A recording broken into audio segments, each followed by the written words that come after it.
It's a shot in the dark. You take it, or either you become a normal, civilized person from 8 to 5. Get married, have children, Christmas together. Here comes Grandma. Hi, Grandma, come on in. How are you? You know. Shit, I couldn't take that. I'd rather murder myself.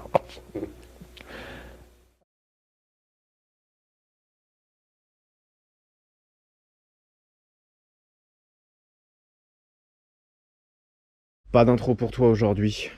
J'aimerais bien que cette vidéo s'appelle Premier tour en Audi S6. Et il en reste encore du taf. Depuis la dernière vidéo, j'ai terminé l'histoire du réservoir là. Je te montre une fois ce que j'ai fait et ensuite j'ai plus jamais envie d'en parler.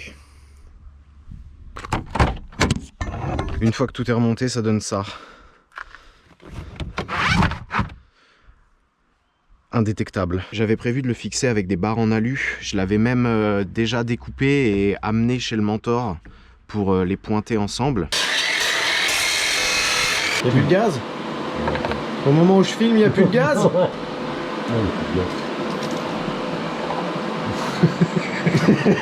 Mais je sais pas, ça me plaisait pas trop, ça avait pas l'air super solide. Du coup, j'ai fait un énième aller-retour à Brico Dépôt et j'ai acheté les mêmes barres là, mais en acier. Pour qu'il soit bien à niveau, j'ai mis 3 barres de ce côté-là et 2 barres là et 2 barres là. Vu que c'est des trucs creux, j'ai fabriqué des entretoises en perçant des écrous. Et en dessous, j'ai mis des grosses rondelles avec des écrous freins. Ah non, il n'y a que des écrous freins là-bas parce que là, j'ai coupé la vis trop court. Eh, si ça se barre, je m'achète une 206 HDI. Alors vu que je l'ai pas mal remonté ici pour qu'il soit droit, le truc que j'avais fait comme ça là pour le retour, il touchait cette merde. Du coup j'ai acheté ce magnifique coude AN à 13 € sur eBay. Et il y avait une histoire là où...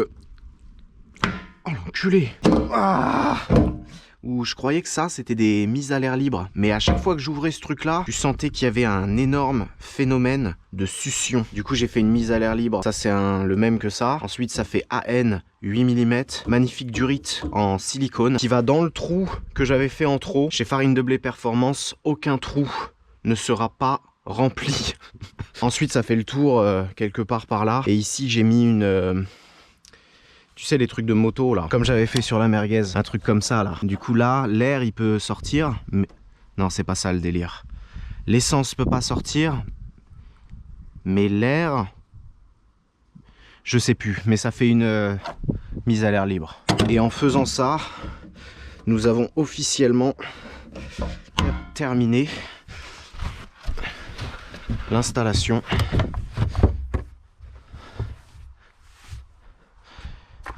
du réservoir.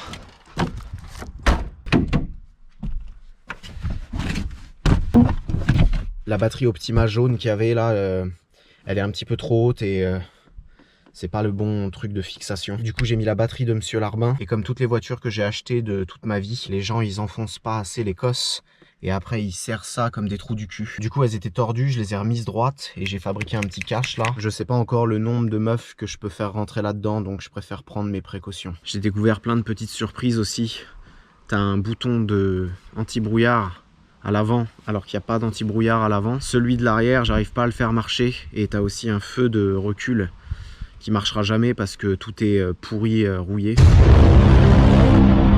Ça c'est le truc qui contrôle le toit ouvrant. Ils ont essayé de le faire tenir avec des bouts de métal comme ça et en collant des ustensiles scolaires à l'intérieur. Mais le plus impressionnant, c'est que c'est pas le bon, vu que ça c'est 3 broches et ce qui sort de la bagnole c'est 4.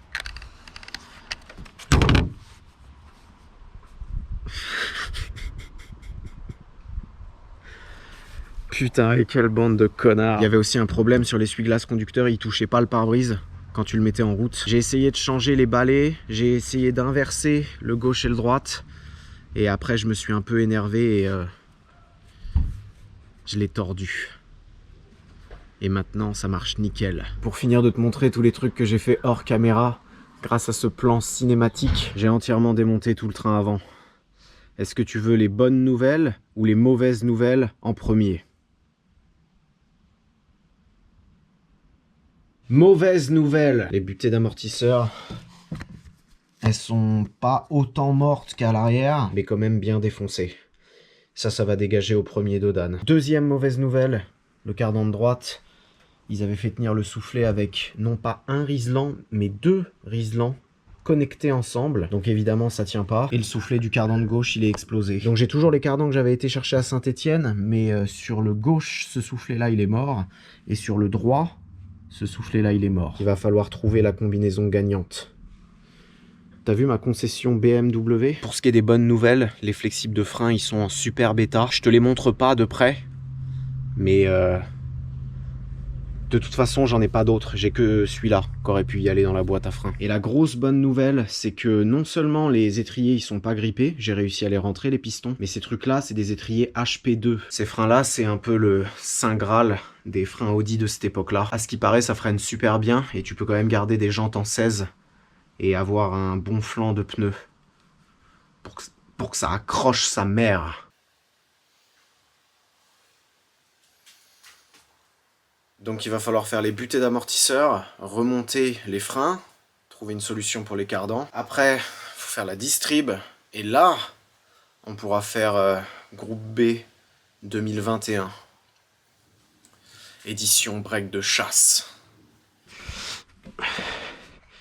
Est-ce qu'il faut déjà mettre le compresseur de ressort? Oh putain.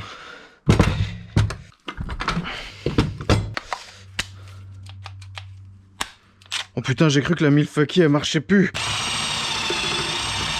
On est d'accord que si t'es pas mécano, en aucun cas t'y touches à cette merde. Moi je suis... Oh merde, j'ai pété l'outil, ça commence.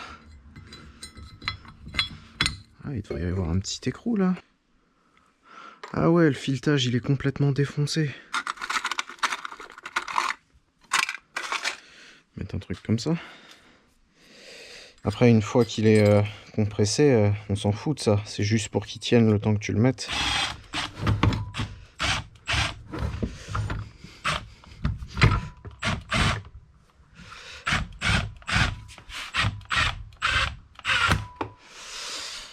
Bon.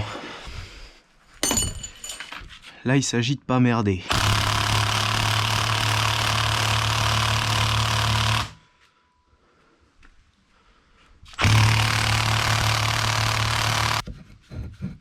Je pense que c'est bon.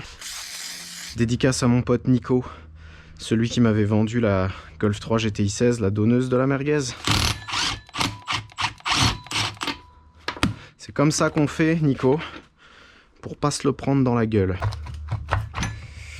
Ok, j'aime bien être dans la ligne de mire comme ça.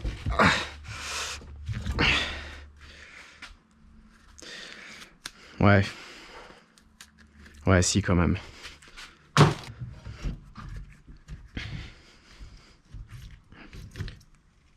Waouh, l'amortisseur, comment il est mort, mec, regarde. Dis-moi qu'il en reste un peu au fond. Ok. Ouais. Bon. Je vais faire comme si j'avais rien vu. Les soufflets, ils étaient morts aussi. À l'arrière, je les ai pas mis. À l'avant, je les mettrai pas non plus. Sur une moto de cross, il n'y en a pas des soufflets, donc commence pas à me prendre la tête. Et là, ensuite... Merde! Ah, tu vas faire chier, toi? Ok. Là, on est dans la butée. Et là aussi.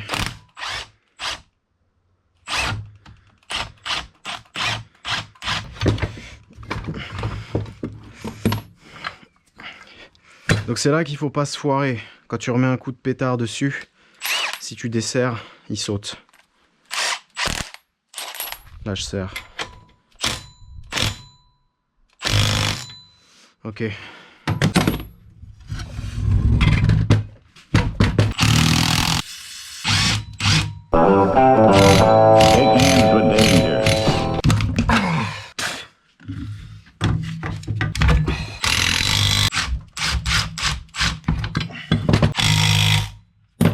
Ok.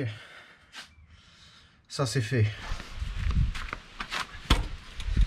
Je vais essayer de les remettre tout seul.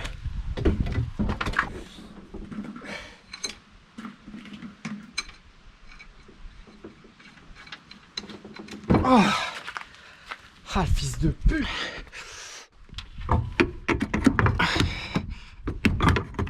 Ah, tu vas pas me dire qu'il passe pas cet enculé, putain. Ah merde, il est à l'envers. Allez, comme ça c'est mieux. Ok.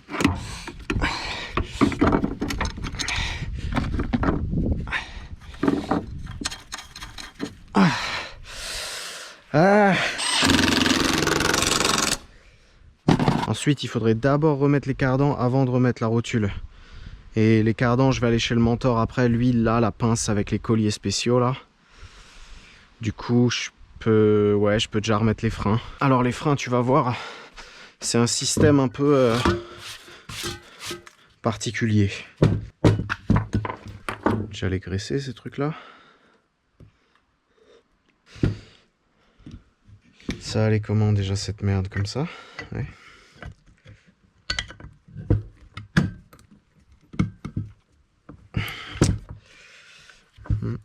Pas sûr.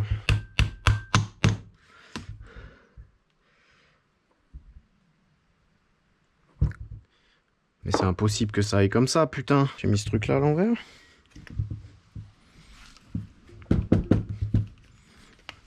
Ah ouais. Ah putain, je suis trop con. J'aime pas trop le fait qu'il y ait marqué Lucas sur mon étrier. Mais bon. On fera avec. Petit coup à 2.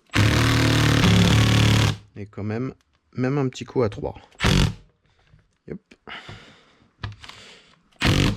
Yep. Yep.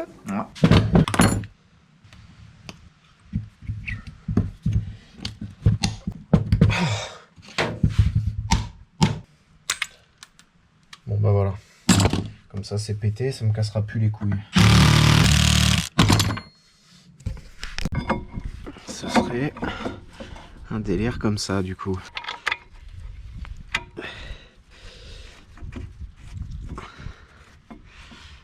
Ça c'est graissé. Ça c'est graissé.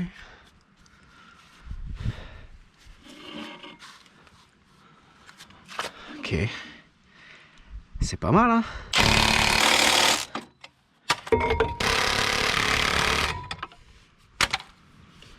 Frein fini.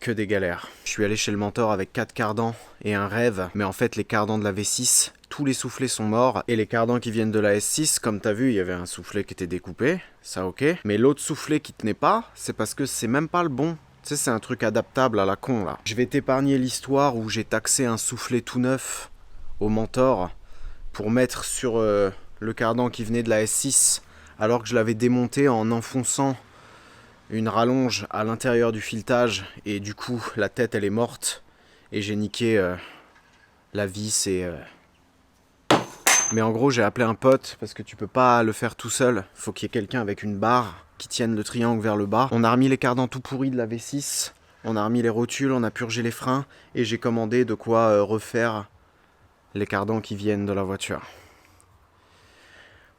Quand mon pote il est venu pour m'aider, il flottait à mort, c'était une misère pas possible. Du coup on avait fait que les trucs où t'as vraiment besoin d'être deux. Et vu que ce matin il pleuvait pas, j'ai fini de tout remonter, les petits détails. Et j'ai découvert des trésors. Déjà les rotules de direction, elles étaient complètement tordues. J'ai voulu les desserrer pour les remettre droites. Et elles étaient pas serrées. Des deux côtés, je les ai desserrées à la main. Les vis de cardan de ce côté-là, c'était du M12. Alors que de l'autre côté, c'est du M10. Ça je t'avoue que j'ai pas trop compris. Mais du coup j'ai remis... comme d'origine du M10. Les vis de rotule, tu es censé les mettre alors que quelqu'un te tient le triangle dans la bonne position, et tu es censé les serrer alors que la barre elle est en tension, tu vois. Les derniers qui l'ont fait, ils ont dû rentrer la vis comme ils ont pu, et ensuite ils l'ont serré alors que la barre elle était lâchée. Du coup les deux vis des deux côtés, elles sont complètement tordues. Et il y a le berceau qui est mort aussi. Quand tu mets une chandelle sur un berceau, tu la mets là où il est plein et où il y a des renforts comme ça, tu vois. Tu la mets pas là, putain de merde. Pour me venger de ce qu'elle vient de me faire subir, je vais la remonter là à l'arrache Et on va peut-être faire la vidange quand même, mais je vais aller lui mettre sa race sans faire la distrib. Si. Ah oui, j'ai mis les pneus neufs aussi que Lucas m'a donné. Les pneus neufs de 2005.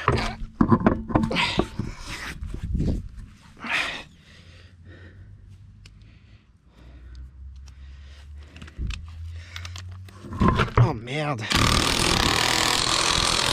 T'as pas besoin de mettre toutes les vis. Installation NASCAR, c'est quand tu tournes d'abord. Tu vois, tu tournes d'abord. Et ensuite, t'entends au loin là, il y en a un qui me nargue. J'arrive.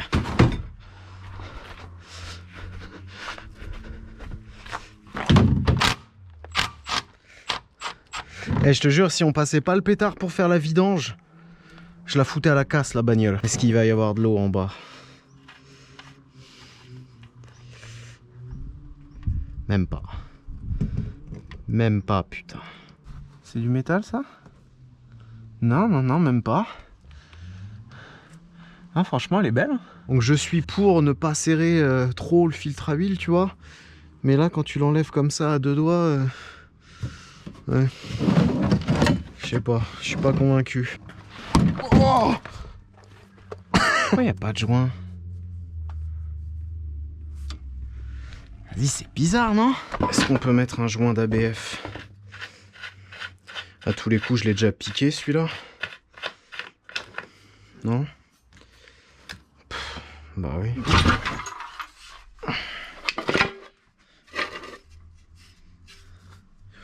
Oh, arrête.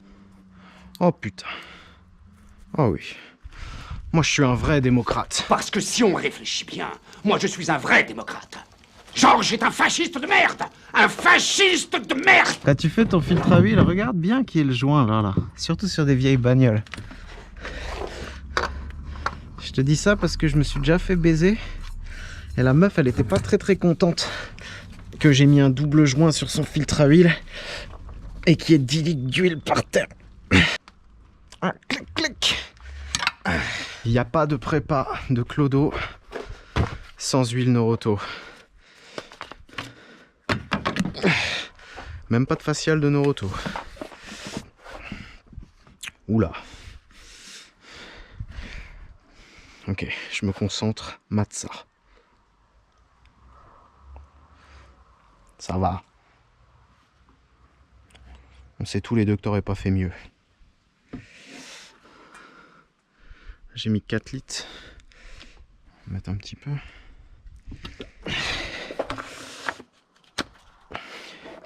Je vais débrancher les injecteurs, le temps qu'elles prennent un petit peu de pression d'huile. J'ai pas de sonde de pression d'huile sur cette caisse. Et ça me fait stresser à mort. Ok. Injecteur. Ça c'est bien mis. On sait ce qui se passe, farine, quand tu mets mal le bouchon.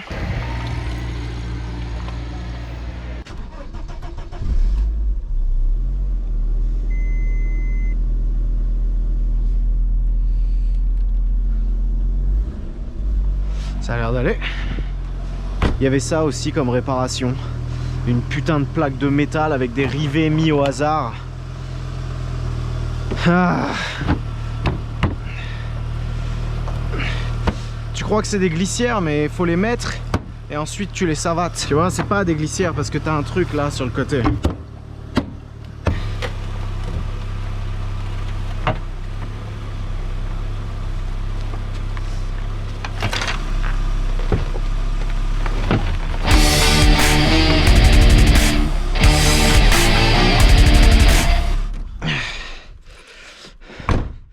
Faire le niveau.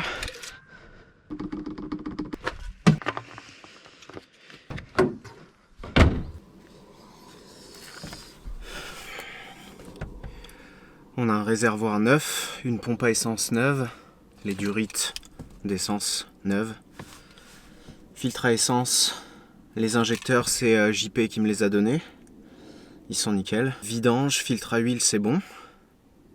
Joint de vidange d'ABF, gage de qualité. Étrier arrière, à voir si ça fuit. Ligne de frein arrière, pareil. Les 4 pneus sont neufs d'occasion, mais au moins ils sont pas craqués et il reste encore un peu de témoin. Butée d'amortisseur, avant, arrière.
marqué 2-3, mais en fait c'est un bar 3.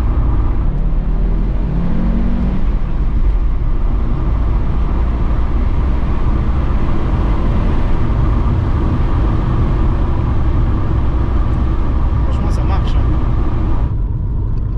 Il y a le voyant d'essence qui s'allume tout le temps. J'aurais dû relier les fils de la jauge. Et ça c'est le voyant des plaquettes. Le faisceau il pend de ce côté là, donc ceci explique cela. Quand tu mets les phares, des fois ça s'allume là, des fois ça s'allume pas. Et pareil, le voyant du frein à main, tu vois, le contacteur il doit merder. Faut que je mette du contacteur en canette. L'horloge, je sais pas comment on la règle. Ça marche pas, la température d'huile. Et ouais, ça par contre ça marche. L'alternateur il a l'air de charger. T'as l'impression de conduire une Golf 4 en fait, hein, mais quand tu te retournes, c'est comme si on t'avait soudé une deuxième Golf 4 au cul de ta Golf 4. Le comportement il est un peu bizarre parce que ça lag à mort. Avec un tout petit turbo comme ça, je pensais que ça chargerait plus tôt. Mais ouais, en dessous de 3000, 3005, il n'y a vraiment pas grand chose. Je vais aller chercher mon caméraman et on va voir si le squat est présent.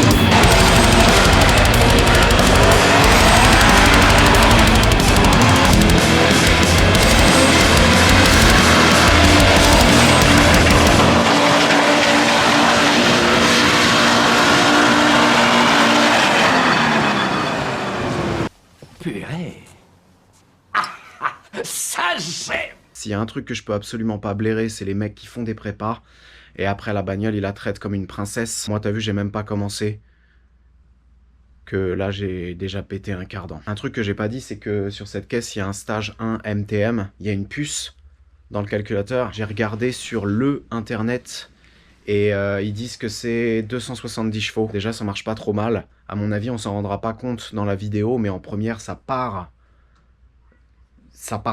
super fort. Mais tu connais le titre de cette playlist. Il manque encore 430 chevaux. Prochaine vidéo, il va falloir faire la distrib.